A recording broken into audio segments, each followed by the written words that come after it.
Chester, smile, buddy. Chester, smile. As a kid, I always wanted to work with animals. I was that kid that terrorized my mom and dad, catching snakes, catching frogs, catching turtles, bring them in the house. Did I think I was ever going to work with alligators? Not in a million years, but here I am now 14 years later, and I want to change it for the world. Gatorland's been here since 1949, one of Florida's original attractions. We're a 110-acre park, and everything that I've learned here at Gatorland. I got trained here to work closely with these animals and safely with these animals. We have all kinds of different jobs here. We do it because we love it, and it's not for the money.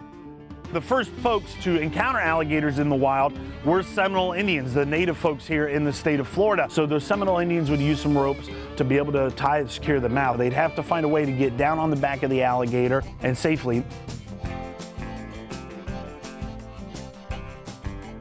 Alligators and crocodiles, they all have their own personalities. Some of them like to get their bodies scratched, their butts rubbed, things like that. Some are a little bit more calm than other ones. So there's different things we do here at Gatorland to train our animals, specifically the alligators. We work a lot on their behaviors, and this takes time. It's conditioning, operative conditioning for these guys. We're gonna get alligators to be able to move from point A to point B. We're gonna be able to let them open up their mouth. Their brains aren't that big. It's about the size of a walnut, but they learn over time.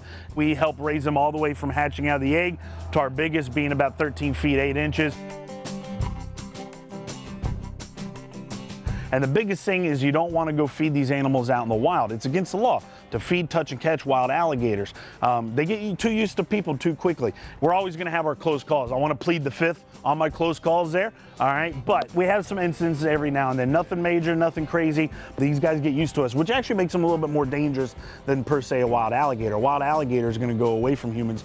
So these guys know what we're doing. If we make a mistake handling and they want to take that chance, they're definitely going to capitalize on that because that's instinct for alligators. That's what they do.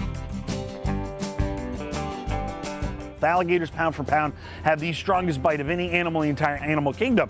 3,000 pounds per square inch of jaw pressure is what you're looking at on a big full-grown alligator like this guy sitting right here behind me. Here at Gatorland, we call our show the Legends of Swamp Show, an educational program to teach you the survival instincts of these alligators. Again, they've been around for 37 million years, and all that's changed, they've gotten smaller. So one of our wranglers will get in there and handle those alligators in a nice, safe way without hurting the animal.